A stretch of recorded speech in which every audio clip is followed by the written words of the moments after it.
Oh my goodness, I did it again. I've got to stop doing that. Okay, what is it? 307.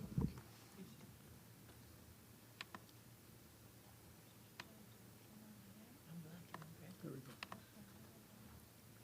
At least I'm able to find it quickly. Okay, here we go. Principle of restoration, principle of restoration. So, we studied how God intended the world to be. We studied how that original purpose of creation was destroyed by the fall. And we've studied, in the last days, we've studied the mission of the Messiah, coming of the Messiah and the mission. And we studied resurrection, we studied predestination, and we've studied Christology. But now it's time to study how, then, God has been working in history to reestablish the original ideal that he had prior to Genesis chapter 3, verse 7. And so first we're going to go through some of the principles. And now the principles are not different from what was in the principle of creation. It's the same principle, but the application is different. And so the principle, it can be flexible in its application. And so we will see how that works. So in the introduction there, we see that human history is the history of God's providence of restoration. God has been intimately involved in human history. He's not just sort of sitting out there saying, yeah, well, you guys got what you deserved, kind of a thing. He's right after Adam and Eve fell, he immediately started to reach out to Adam and Eve, as I said, right in the right in Genesis 3, we see that God goes walking in the garden and calling out to Adam, right? So why does he do that? Does he not know where Adam is? Does he not know? Of course he does, because he was there when the fall was occurring, and he saw it coming, and he continued to educate, but still Adam and Eve insisted on going down this path. And here, so after 3:7, and they heard the voice of the Lord. This is in 8 now, in the very next verse. Walking in the garden in the cool of the day, and Adam and his wife hid themselves from the presence of the Lord God amongst the trees of the garden. And the Lord called unto Adam and said unto him, where art thou?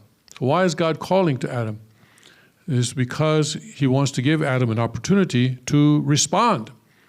And when God calls and Adam responds, this creates a give and receive relationship. So Adam then is no longer completely cut off. At least he has the very, very rudimentary relationship, but still it's better than nothing at all.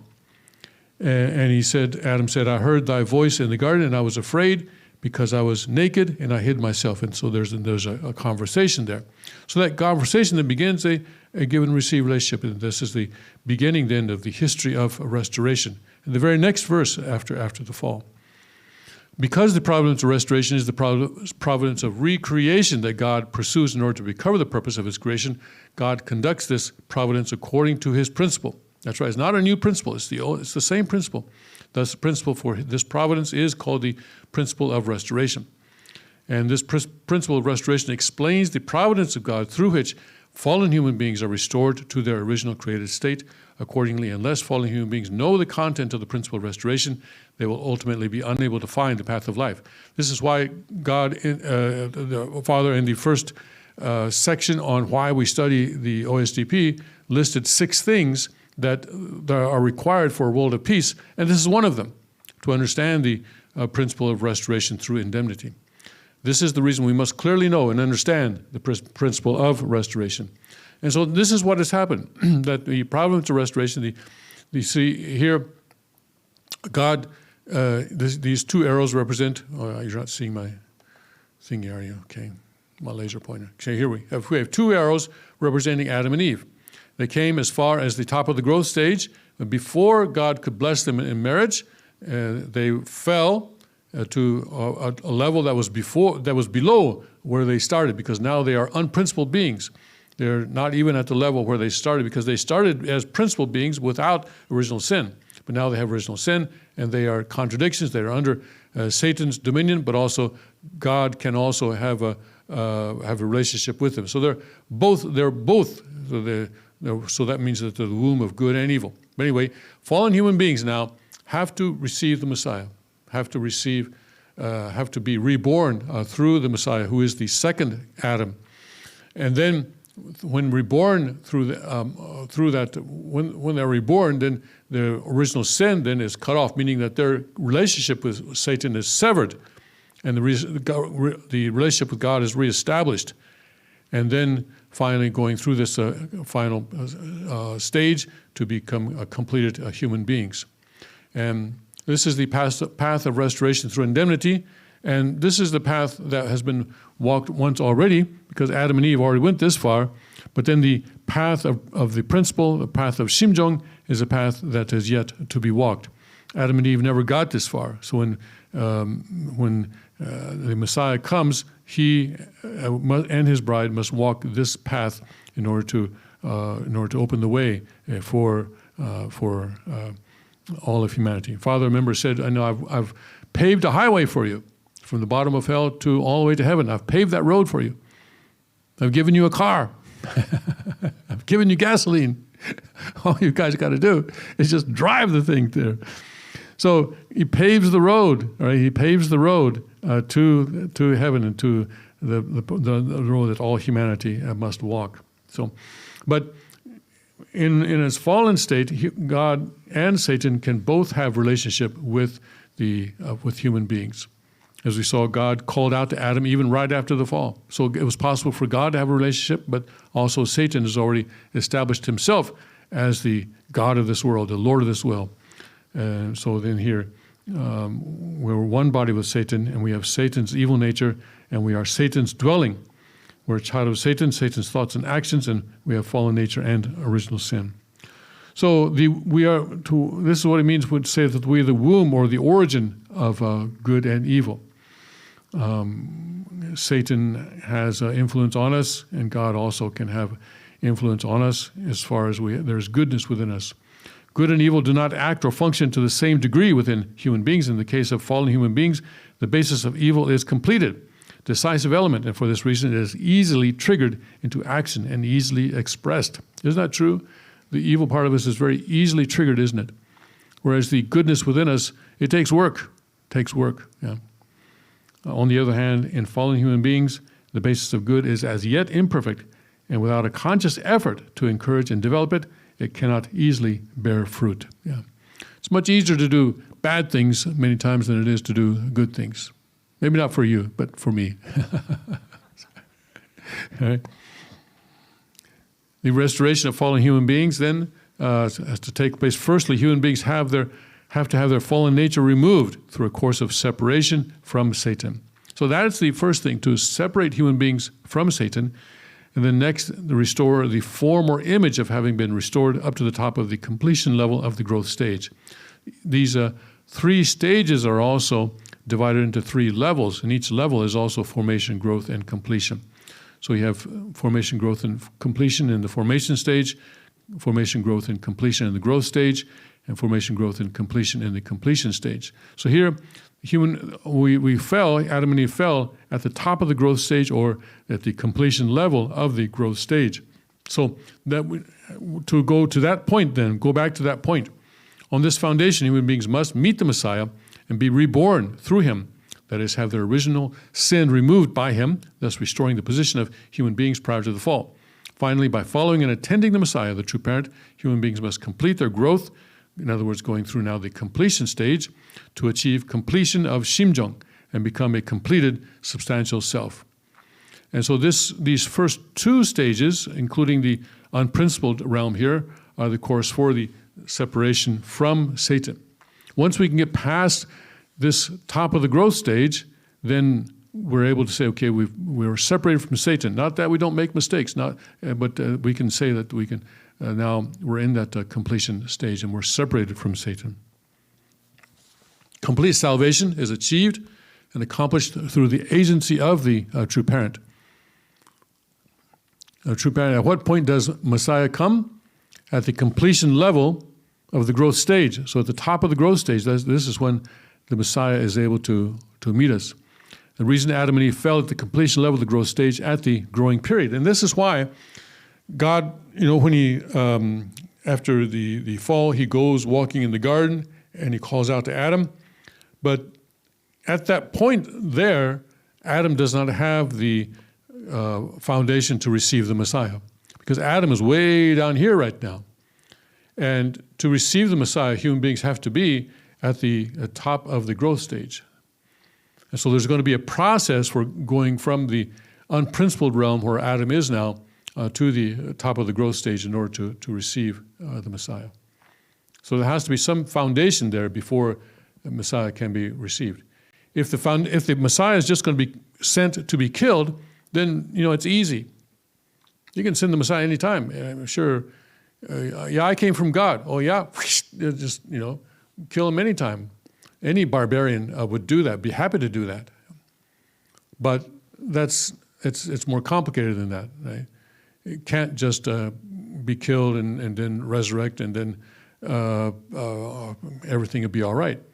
There has to be a foundation to receive the Messiah so that people will believe the Messiah, and then through the Messiah reestablish a connection with God, and then be reborn through the Messiah. So the process is actually quite difficult and quite involved, and so that is why Jesus could not come until there was a foundation on which he could arrive. There had to be a chosen people. Couldn't just be Jesus just couldn't come to any old Germanic tribe that some of us are descended from. Has to be a chosen people who are receiving a special advanced education from God as the chosen people. Why? So that they can receive the Messiah and believe in him and unite with him so that they can be God's instruments for bringing salvation to the entire world. So why must fallen human beings receive the blessing? In order to have their original sin removed and resolved. Why do fallen beings receive the blessing at the completion of the level of the growth stage? And why do the completion level of the growth stage? Well, that's so that their original sin can be resolved at that point. And this is what the holy blessing is. So that's the importance of the holy blessing. The holy blessing is not just a marriage ceremony. For the first generation, it is a salvation ceremony. And for subsequent generations, it is a ceremony where the goodness of God, the foundation of God, is being expanded more and more in this world. So the multidimensional history of the conflict between good and evil. So Satan has been acting on fallen human beings. God has also been having a give and receive relationship there. But there have been, on Satan's side, individuals and families and nations and worlds centering on Satan. And also God has been working to establish his individuals and families and nations and world centering on God. And this war conflict has involved property and land, people and ideologies. So it's been a very tough and difficult history to get to where we are today. The dominant factor in the development of history, again, 100% completion of God's will is up to 95% God's responsibility and 5% human responsibility. Important thing is, again, that God cannot do this alone. God cannot do this alone. It requires human responsibility, it requires human input, human action. And that is what has been the issue all along. God is always doing his part, and Jesus did his part, but Jesus could not do it alone. Jesus could not force the people of Israel to accept him. He could not say, the Bible or the Bible or the sword. That's not the way it works in Jesus' ideology. In other religions, maybe, but not in Jesus' teaching. It has to be a voluntary choice for people to accept Jesus into their lives and to dedicate their lives to Jesus. And people at that time, well, very few at least were able to do that. Maybe one or two or more. The disciples, I sometimes wonder even about the disciples, but maybe But anyway, there wasn't enough of a victory there for Jesus to be able to live long enough to have a wife, to have children, and to plant God's lineage on the earth. So the providence of restoration through indemnity, fallen human beings are in the midway position. So we have both an evil mind and an original mind, because God created us. So there is some part of God still in us. Even the most evil person will have some part, because even the most evil person is still a child of God, a creation of God. So God still has that original mind planted in there. But Satan has really taken over and put his claws in people, and there's this very strong evil mind. So human beings are in the midway position. We go back and forth. Sometimes we're on Satan's side, sometimes we're on God's side. And so then sometimes we set evil conditions, and sometimes we set good conditions, as we talked about in the chapter on resurrection. The definition of indemnity. So here we now.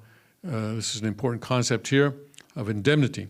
When a person loses his or her original position or state of being, indemnity refers to the establishment of conditions that a person must make in order to be restored back to that lost original position. So it's conditions.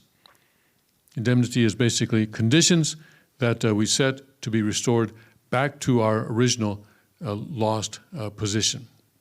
Right? So we're trying to get back to there. We're trying to get back to the garden. So restoration through indemnity is the process whereby fallen human beings return to their original position by establishing conditions. That's the restoration through indemnity. Indemnity condition is a condition that is established in order to restore a person or thing through indemnity.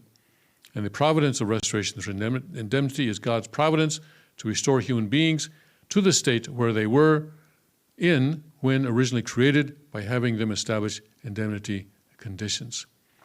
So, sometimes when we're witnessing to a person and the person is not very receptive, still we can help that person establish conditions, sometimes without their full knowledge of it.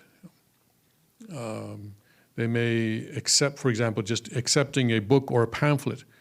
That may be a small condition, but it is. So these are conditions that people do that that they do in order to go one way or the other, towards Satan or toward God, towards Satan or toward God.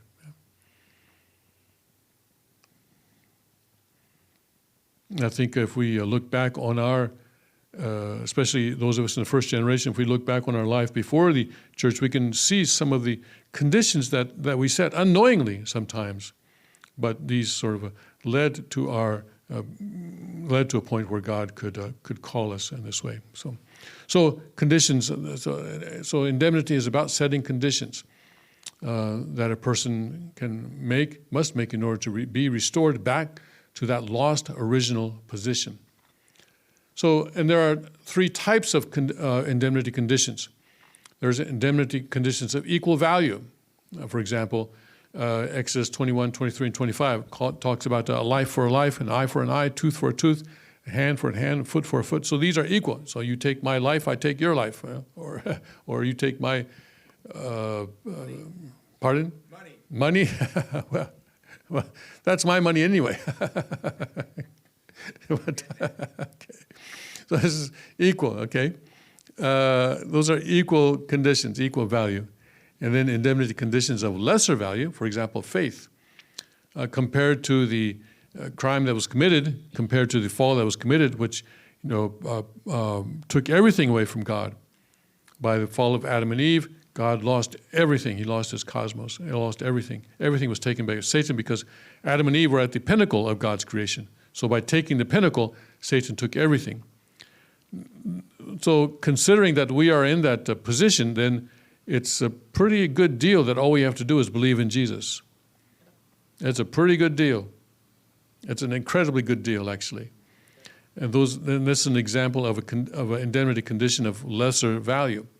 Baptism is another indemnity condition of lesser value. Yeah. We're not actually dying, we're just getting dunked, or in the case of many mainline denominations, just having some water sprinkled on your head.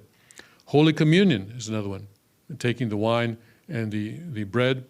Or a humble apology is another one, where you've really wronged a person, and if that person accepts your apology, then you're getting off pretty easy. But there are also conditions of greater value.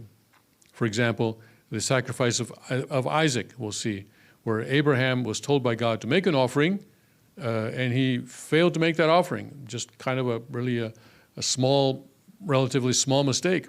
But as a result of that, then he had to actually be willing to kill his son Isaac with his own hand. Now, he didn't actually kill him, but got pretty close, yes. And also the Israelites on the way out of Egypt to Canaan were not really, shall we say, united with Moses. And eventually God said, okay, you guys can stay in the wilderness for another 40 years. And they had to, and actually until all of the first generation died off, with the exception of two of them. So then those were indemnity conditions of a greater value, and there are reasons why those come into play. So different kinds of indemnity conditions. And the method by which indemnity conditions are established, there's a course here. The reverse course of the fall. Because Adam betrayed God, and then God abandoned Jesus, like in Matthew 27:46, when Jesus was on the cross, Eli, Eli, lama sabachthani. So Jesus felt that God had abandoned him on the cross. And so he cried out to God, "Why have you abandoned me?" This is in Matthew 27, very dramatic scene while Jesus is on the cross. And about the 9th hour, Jesus cried with a loud voice, saying, "Eli, Eli, lama sabachthani." That is to say, my God, why hast thou forsaken me?" Okay. So this is the reverse course, because Adam betrayed God, and so God, to establish a condition that Adam's betrayal was basically resolved or paid for, also at that moment, for momentarily, had to abandon Jesus, and that was what was happening there. Israel hated Jesus, and then Israel now, or the new Israel, hated Jesus, put him on the cross. Israel now must love Jesus and take up the cross. And Adam betrayed the will, caused God grief, so now humankind must love the will and comfort God. So these are things that the examples of where we are taking the opposite course in establishing indemnity conditions. Adam forsook God and fell. Humankind fell into Satan's bosom. So now, in order to recover humankind from the bosom of Satan and return them to God, Jesus had to worship and honor God despite being abandoned by God on the cross. So do not resent or blame God. Do not resent or blame anyone. Who establishes indemnity conditions? Fallen human beings themselves are the ones who must establish indemnity conditions. So this scale just illustrates the principle of the three types of indemnity conditions. It can be, if 50 is the crime, then it can either be 20 or it can be 50. Equal indemnity would be 50. Lesser indemnity would be 20. Greater indemnity would be 70. So these scales, we live in a just universe, and the scales have to be balanced. At some time or another, we're going to be accountable for everything that we have done.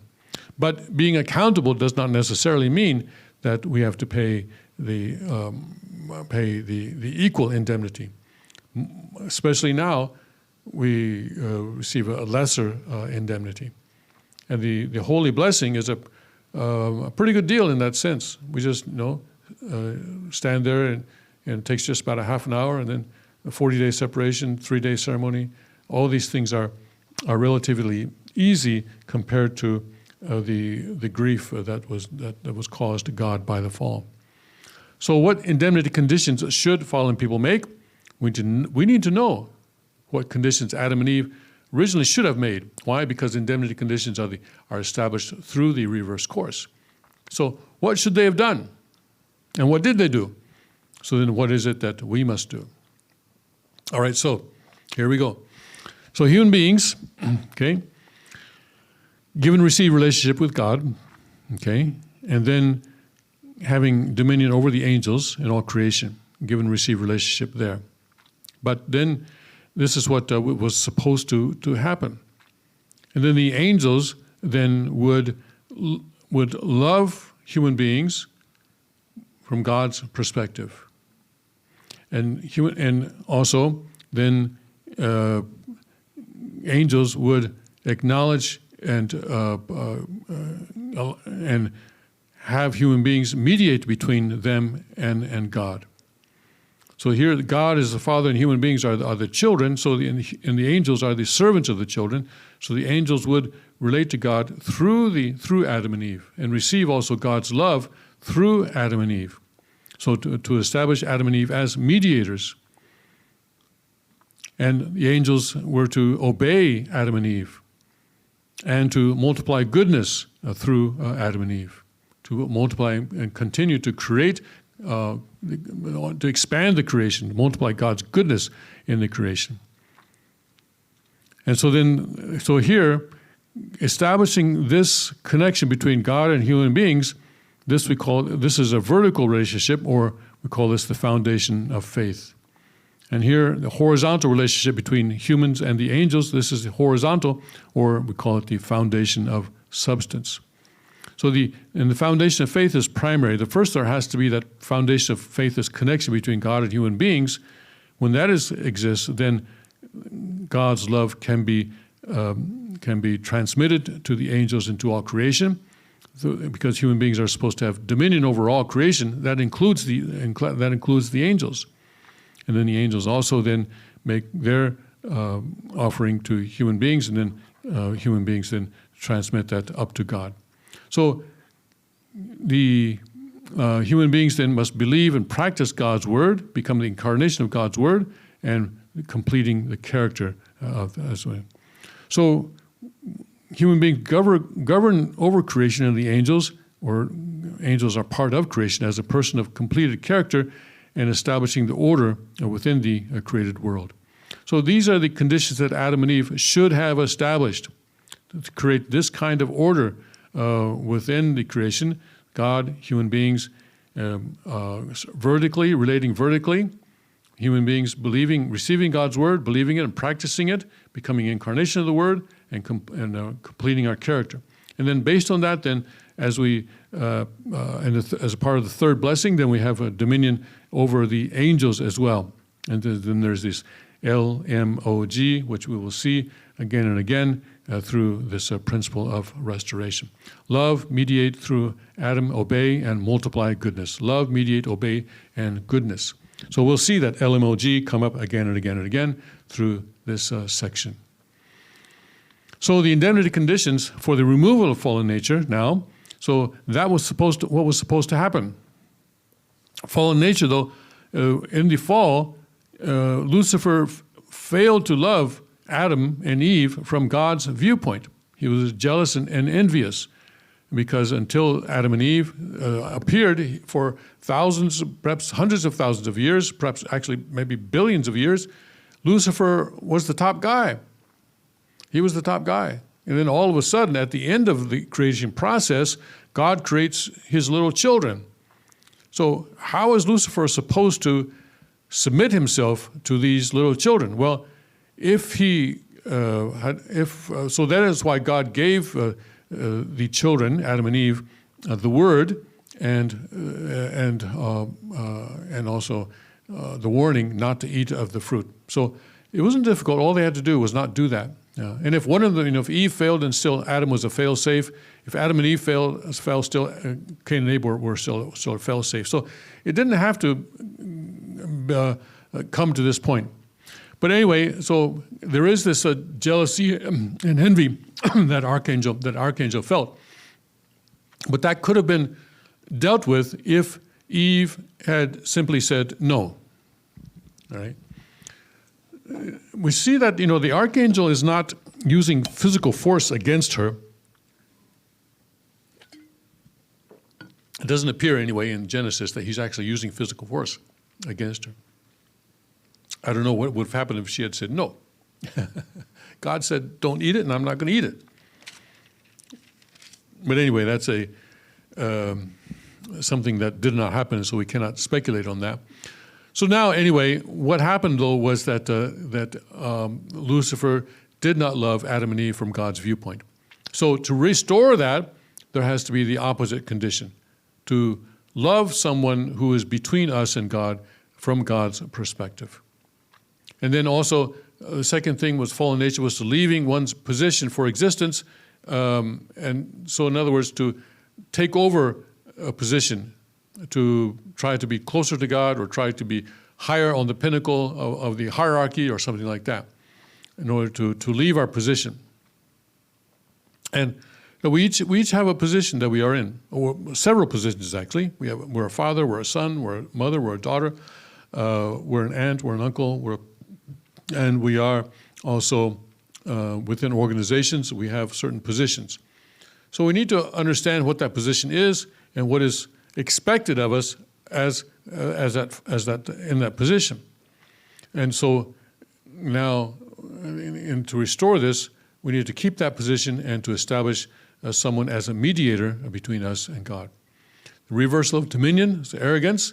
We need to reverse that. We need to keep that dominion and obey. And multiplication of evil was what happened here. So now we have to multiply God's will of goodness.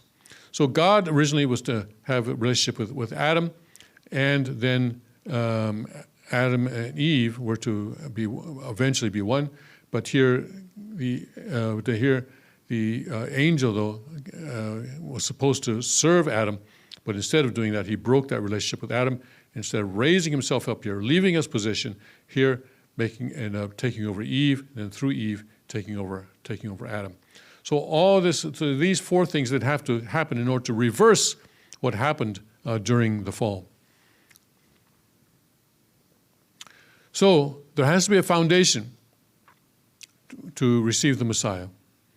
Messiah could not come immediately after the fall, and there were opportunities. Cain and Abel almost had the opportunity. Noah's family almost had the opportunity. And then, Jacob actually established a foundation to receive the Messiah, but by that time, Satan's forces in the world were so great that God had to wait until his chosen people could multiply. So there has to be a foundation to receive the Messiah.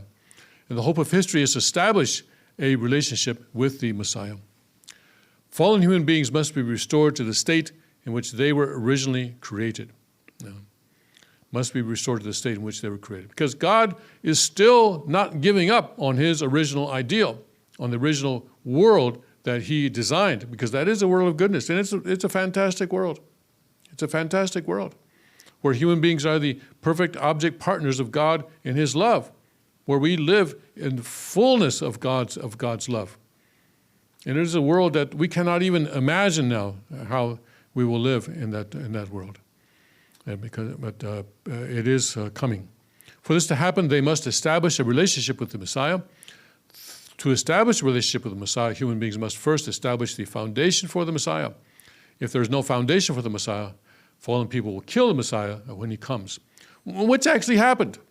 The Messiah came and he was killed.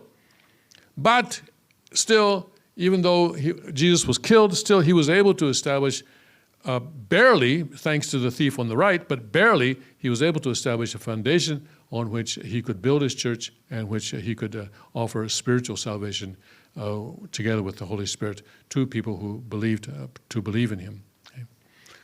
So let's look at this foundation to receive the Messiah. Oops, I didn't plug this in. That's not good. Whoa. Boom, there it goes.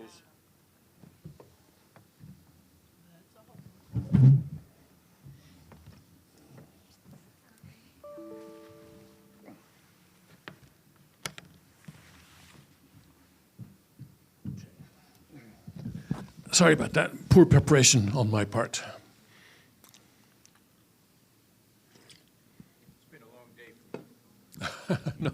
This computer, if anyone knows how to replace a battery in this computer, I appreciate it. Does not have an opening. Does not have an opening for the battery. You have to take off the whole thing, and apparently there's some screws that are hidden underneath here. And I took it to Best Buy. We're not certified to do that.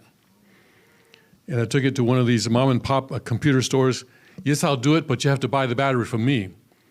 Meanwhile, Best Buy sold me the battery, but wouldn't install it. So now I've got a battery at home. Took it to another store. What did he say? Yeah, I think he said he would do it, but I'm not really sure I trust him.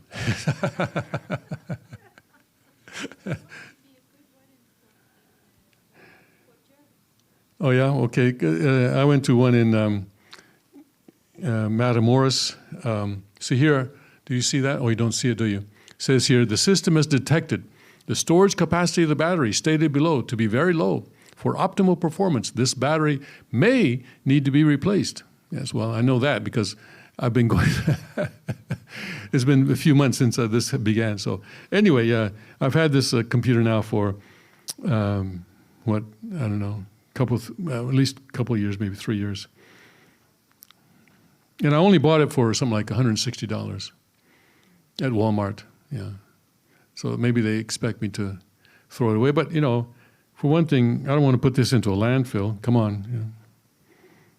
I can add it to the other computers that I have lying around the house. Oh, I wasn't even thinking just now. I just turned it off. Instead of hitting escape, I hit the switch.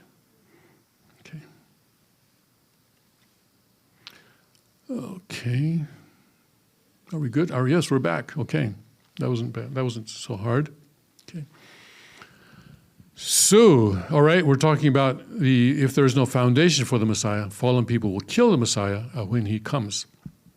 And, you know, yes, the people of Israel did turn Jesus over to the Romans to be killed, but it would have been even worse if he had come to my ancestors, for example, probably some Germanic tribe back there, you know, pagan tribe, worshiping pagan gods. So anyway, the foundation of faith and foundation of substance are necessary for the foundation to receive the Messiah. So the foundation of faith, it determines ownership, and because God lost ownership through the fall, He lost ownership over the entire creation, and nothing was left for God. So when, for example, offerings are made to God, when Cain and Abel made their offerings to God, they were restoring ownership to God, or at least Abel was restoring ownership to God through his offering. And taking God's perspective over ownership and human perspective, God's perspective is ownership, human perspective is faith, and offering becomes God's and belonging to God. So the central figure in the foundation of faith is the father of the family. So why wasn't it Adam instead of Abel? We'll talk about that. And the object for the condition, there has to be an object for the condition that's also necessary, a symbolic offering. And in the first stage, this was things out of nature. It was plants, it was animals, this kind of thing. And the word is a symbolic offering. The sacrifices, the ark, for in Noah's instance, it was the ark. In the case of the Israelites in the wilderness, it was the tabernacle, the temple. Later on, that they built the Torah, the gospel. In the New Testament era, Jesus himself offered himself as a sacrifice, and true parents, the principle in teaching. And there has to be a time period, in other words, a growing period of a principal number, 12, 4, 21, and 40, such as. Yeah. Then that's the foundation of faith, and then there has to be a foundation of substance. And whereas the foundation of faith determines ownership, foundation of substance determines governance. So the foundation of faith is that vertical connection. And then the foundation of substance then expands that horizontally. And so that the God can govern over evil, and evil submits to good through the foundation of substance. In a small way and sometimes in a symbolic way, but in one way or another. So the offering becomes God's, and is made by God. So the central figure in the foundation of substance, central figure is the second son, not the older son, but the second son, not the first son. And the condition is that this is a substantial offering. This is the indemnity condition to remove fallen nature. So we'll see how these kinds of foundations have been laid by central figures through God's history in the Old Testament. And this is what the Old Testament is. It's a history of how God has been laying the foundation, preparing the people of Israel to receive the Messiah. And he goes through a lot of trouble to do this. And a lot of people sacrifice themselves in order to do this. And when you think of Abraham, raising his hand and almost killing his son Isaac, that was a tremendous act of faith. And they did not. Isaac and others did not. Isaac also an act of faith to just lie there and receive that. But Abraham, Isaac, and Jacob, and Moses, the Israelites, and Noah, all these people did not go all the way through that, so that in the end Jesus could be killed. So again, it was not God's purpose for Jesus to be killed. God is not a cynical God. He would not put people all through this process just so that Jesus could be killed when he finally came. Looking at now what's bad here? Okay, maybe this will work now. Okay, the course of the providence of restoration. So in the providence, originally Adam and Eve were to go through the formation, growth, and completion stages to be completed, but they fell at the top of the growth stage and became fallen human beings. So then the first 2,000 years from Adam to Abraham was a period of was a certain period. And we'll look at this chart, look at different aspects of this. So we can divide so here, 2,000 years from Adam to Abraham, 2,000 approximately. Now these are not exact years, and these are biblical years, especially the first 2,000 and even the second 2,000. But the first 2,000 especially is the sort of the symbolic years. And so in actual reality, from Adam to Abraham must have been tens of thousands or perhaps more than 100,000 years. But this is represented symbolically. This is a symbolic course. So this was a time when we had we can look at the same periods through from different perspectives. The providence according to the Word, the providence resurrection, providence through indemnity to indemnify the period of faith, in the scope of the foundation for the Messiah, and the portion of responsibility, and the providential time periods. So the first 2,000 years, from the perspective of the providence according to the Word, was the era of the providence for the foundation for the Word. Because Adam lost the Word. Adam disobeyed. God gave him the Word, but he just threw it away like a piece of trash. He just ignored it. Adam and Eve both did. And so there had to be now a providence to lay the foundation for the Word, to receive the Word again. So here in this first 2,000 years, they don't have the Word of God at all. And from the perspective of the providence resurrection, this is the era of the providence to lay the foundation for resurrection. There's no resurrection going on here. They're laying the foundation for resurrection. And from the perspective of the providence to restore through indemnity the period of faith, the era of providence to lay the foundation for restoration through indemnity. So this is all about foundation, okay? And the scope of the foundation for the Messiah. Again, the era of providence for the family level foundation for the Messiah. Different families. First, it was Adam's family, and then Noah's family, and then Abraham's family. These different families then were laying the family level foundation for the Messiah during this first 2,000-year, symbolically 2,000-year family. And in terms of the portion of responsibility, laying the foundation for God's portion of responsibility. It's God's portion of responsibility to send the Word, but during this first 2,000 years, there wasn't the foundation to receive that. People had fallen into ignorance, and so they could not receive the Word. And in terms of the providential time parallels, this is the era of symbolic providential time parallels. So this 2,000 years is symbolic. It's not, we're not talking actually, 365 times 2,000 here. So then, anyway, the providence comes as far as Abraham. And first his name was Abram. God calls him out of a satanic country there, a pagan religion. His father was an idol maker. And so God calls him out of there and has him travel all the way to Canaan. And Abraham, he was a man of faith and a father of faith. But then he does make a mistake there and has to restore that in terms of a relationship with Isaac. And then finally, through 3 generations, the foundation of faith and substance can be established. But then from Abraham to Jesus is another approximately 2,000 years, and this is the Old Testament era. This is in terms of the growing period. This is the formation stage, and that's in the providence according to the Word.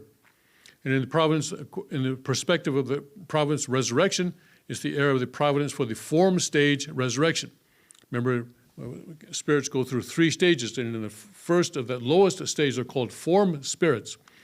And in the era for the providence of restoration through indemnity, in terms of the providence for restoration through the period of faith. And in the era of providence for the ethnic group level foundation for the Messiah. So after Abraham, Isaac, and Jacob, then the 12 tribes, then they are now expanding into an ethnic group. They don't yet have sovereignty. They don't yet have a sovereignty around certain borders, but then they are an ethnic group, and they go to Egypt like that. An era of providence based on God's portion of responsibility, and image-type providential time parallels in terms of the providential parallels.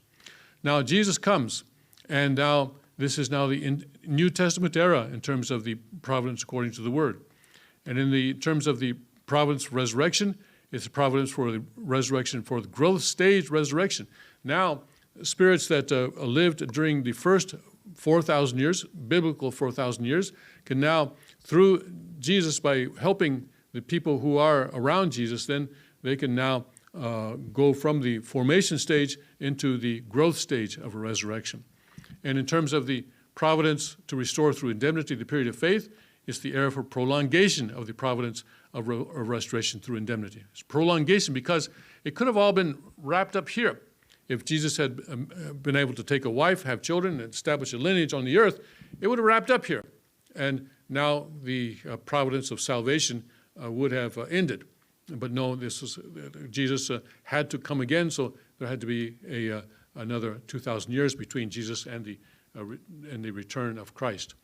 So then this is a prolongation period.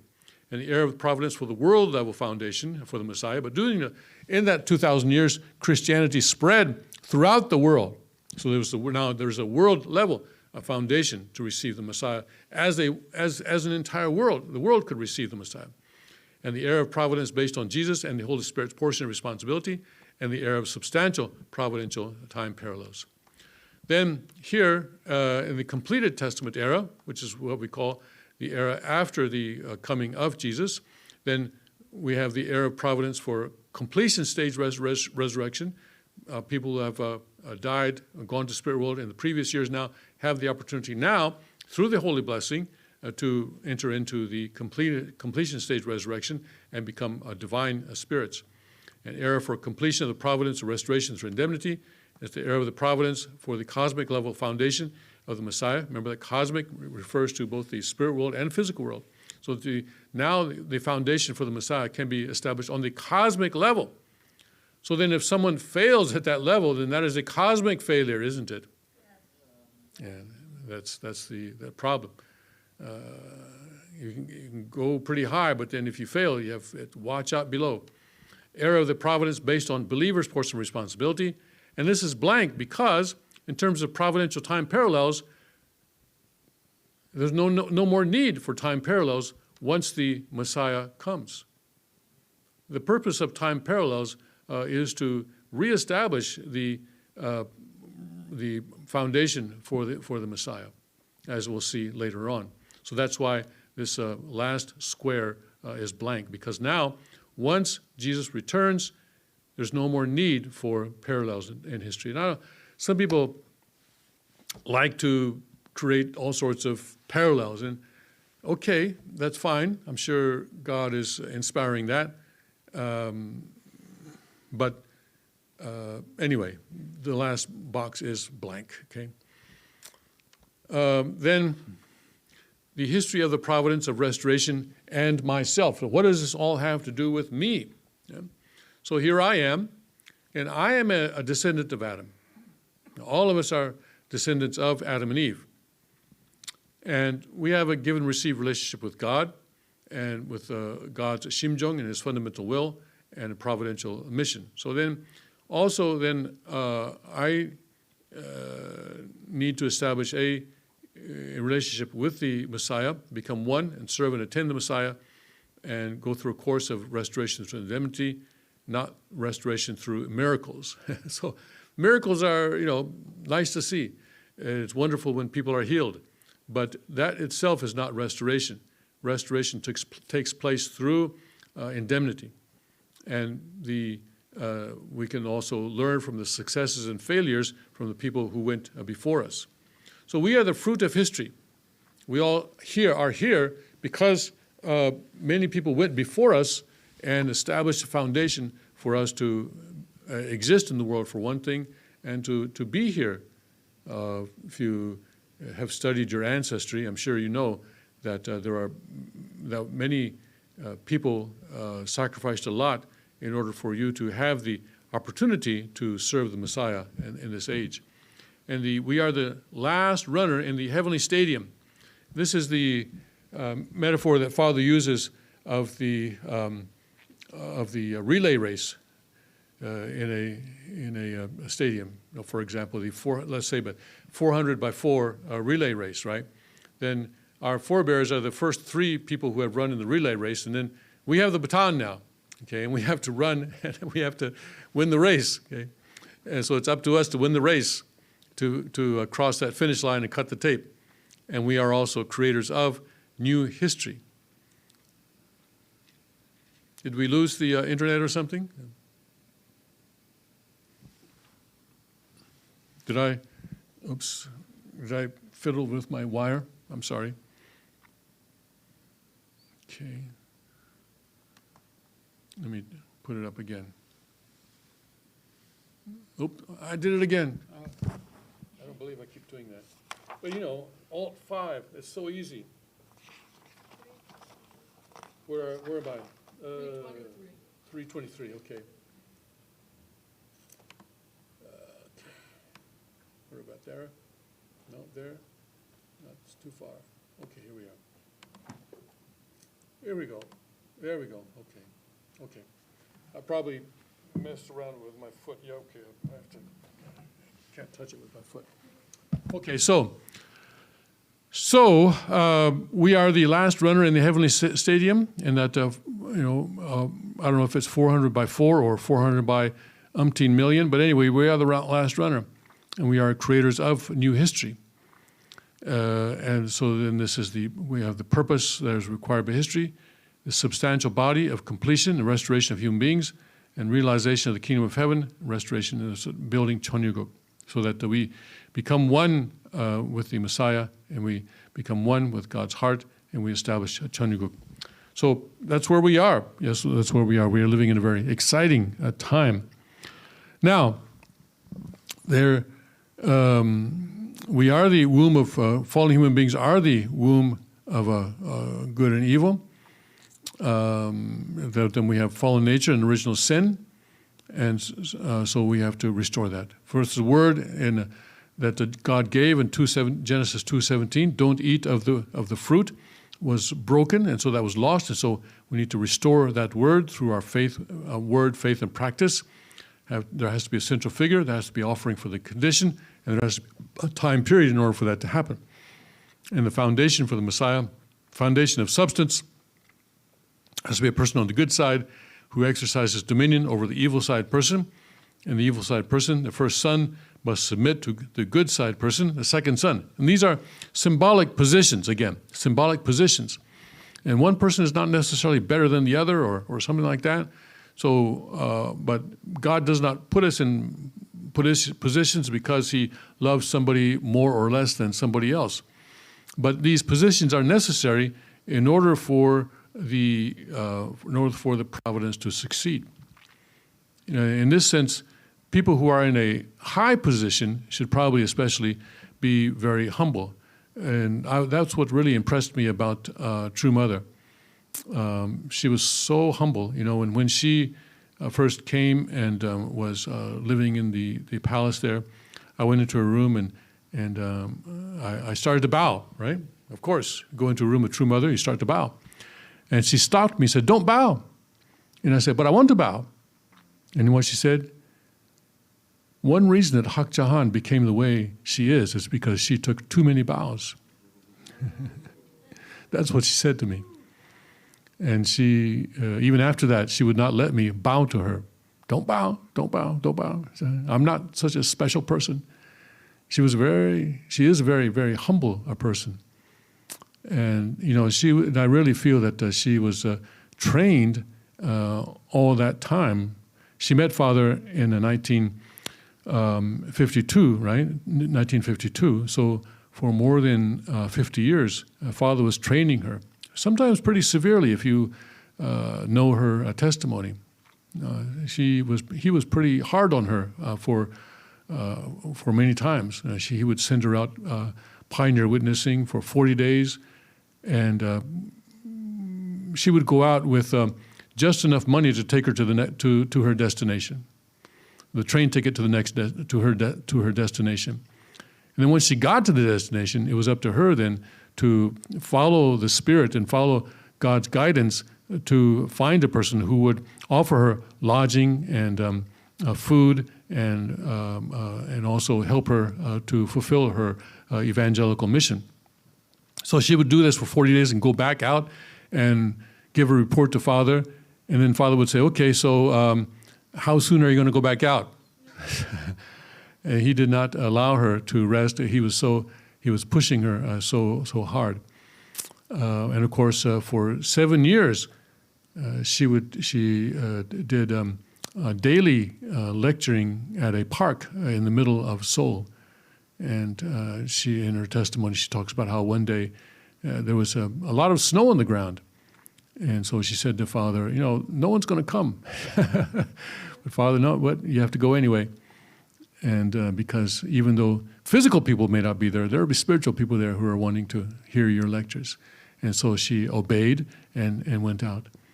And she was tremendously humble. She was assigned as the national messiah to Russia, and so also she went to Russia and was active there as well.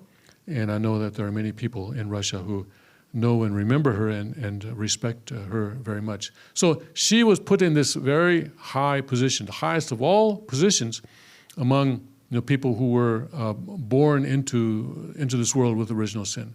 She is the person who is the exalted to the highest position. And yet I think she was probably the most humble person that I have ever met. And I think that humility is something that is a model for all of us. So position does not indicate that a person is better than anybody else. So it's a good idea not to be arrogant if you're in a certain position, because you're not there because you're better than other people, and you're not there because you're not loved by God or somehow you're lacking in some way. So anyway, the foundation of here positions, and the good side person, and good side person, this is a position, okay? Not that someone has more good or less good, but good side person, evil side person, first son submits to good side person, second son, and then meeting the Messiah then, and receiving the Messiah, and removing original sin through the blessing, and having oneness in heart, and attend him, and complete oneself through this attendance. Right? All right, let's start the Adams family after the break, okay? So we'll come back at 3:40. Let's come back at 3:40, and we'll go into Adam's family. That's another big one. Okay.